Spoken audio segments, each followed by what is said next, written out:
মন থেকে বলুন আল্লাহুম্মা আমিন। পবিত্র কোরআন হতে আমি আয়াত শরীফ পাঠ করেছি। একটা হলো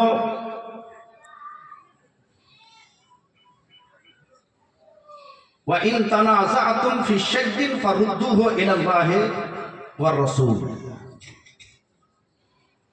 যদি তোমাদের মধ্যে কোনো রকমের সমস্যা বেঁধে যায় তাহলে তোমরা প্রত্যাবর্তন করো, রুজু করো আল্লাহ এবং রাসূলের দিকে। আর এটাই হলো মূল ভিত উসুলে ফিকহে, উসুল শাসি থেকে নিয়ে হোসামি পর্যন্ত একজন দক্ষতম শিক্ষক নিজের মাসনাদে বসে ছাত্রদেরকে এটাই শিক্ষা দিচ্ছে, ওয়া উসুল শারঈ আরবাআতুন, উসুলে শারা চারটি কিসিমে বিভক্ত। প্রথমত হলো আল কোরআন, আর দ্বিতীয়তম হলো as-সুন্নাহ অর্থাৎ হাদিস। আর এই দুটোকে কেন্দ্র করে তার নিচড়কে সামনে রেখে ইস্তেমবাদ করে ফুকাহায়ে কেরাম যেটা ফতোয়া দেয় তাকে বলা যায় কিয়াস। রাসূলুল্লাহ সাল্লাল্লাহু তাআলা আলাইহি ওয়াসাল্লামের উম্মত সাহাবা থেকে তাবেঈন পর্যন্ত যারা একত্রিতভাবে কোন রায়ের সিদ্ধান্ত নিয়েছেন সেটাকে বলা যায় ইজমা। ফলত আহলে সুন্নাত ওয়াল জামাআত মাযহাবে ইসলামের চারটি ভিত, কানুনের চারটি ভিত, শরিয়াতের উসুলের চারটি ভিত, এই ভিত অনুযায়ী আমাদেরকে আমল সুসম্পন্ন করতে হবে। দ্বিতীয়তম কথা হলো আমাদের আকাবেরিন, আমাদের মাশাইখ, আমাদের পীরানে ইজাম কি বলেছেন সেটার দিকেও আমাদেরকে অতি আবশ্যক লক্ষ্য বা নজর রাখতেই হবে। যেহেতু আমরা পীর মাননেওয়ালা। আর একটা কথা বলি দিই, আপনি যতগুলো হাজার হাজার কিতাব পড়বেন, তাসাউফের হোক বা মাশাইখদের হোক, তাদের কিতাব কোনো সময় শরীয়ত বিরোধী কিতাব হয় না।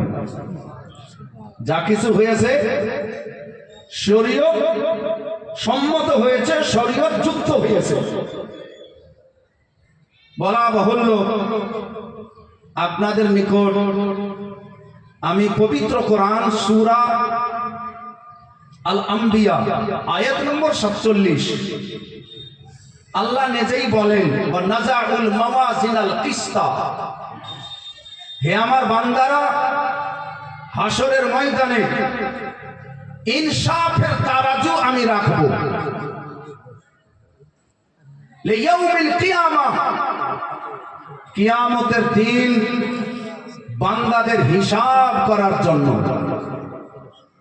বান্দা বিনা হিসাব কিতাবে জান্নাত পেয়ে যাবে,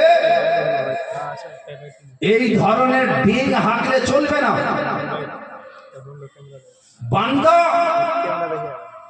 মিজানে আমলে নিজের নেকি নিজের গুনাহ যতক্ষণ পর্যন্ত না দেখে নিবে ততক্ষণ পর্যন্ত বান্দার রাস্তা জান্নাতের দিকে, বান্দার রাস্তা জাহান্নামের দিকে হতে পারে না।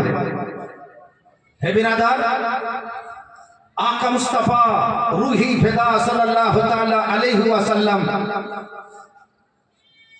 পবিত্র হাদিস গ্রন্থ আসাহুল কুতুব বাদা কিতাবিল্লাহ, সবচাইতে সহিহ এবং বিশুদ্ধ কিতাব কোরআনের পরে তার নাম হলো বুখারী শরীফ। আর বুখারী শরীফের শেষ হাদিস হলো আন আবি হুরায়রা রাদিয়াল্লাহু তাআলা আনহু قال কালিমাতানে সাকিলাতানে আলাল খফিফাতানে আলাল লিসানে হাবিবাতানে ইলার রহমানে সুবহানাল্লাহি ওয়া বিহামদিহি সুবহানাল্লাহিল আযীম। রাসূলুল্লাহ সাল্লাল্লাহু তাআলা আলাইহি ওয়াসাল্লাম বলেন, দুটো বাক্য অতি ভারী হবে মিজানের পাল্লাতে, তারাজুর পাল্লাতে, এবং মানুষের জবানে অতি হালকা হবে। আর আল্লাহ রাব্বুল আলামিনকে সবচাইতে বেশি পেয়ারা হবে। সেই দুটো শব্দ কি? সেই দুটো বাক্য কি? সেই দুটো বাক্য হলো সুবহানাল্লাহি ওয়া বিহামদিহি সুবহানাল্লাহিল আযীম। এটা হলো হাদিস।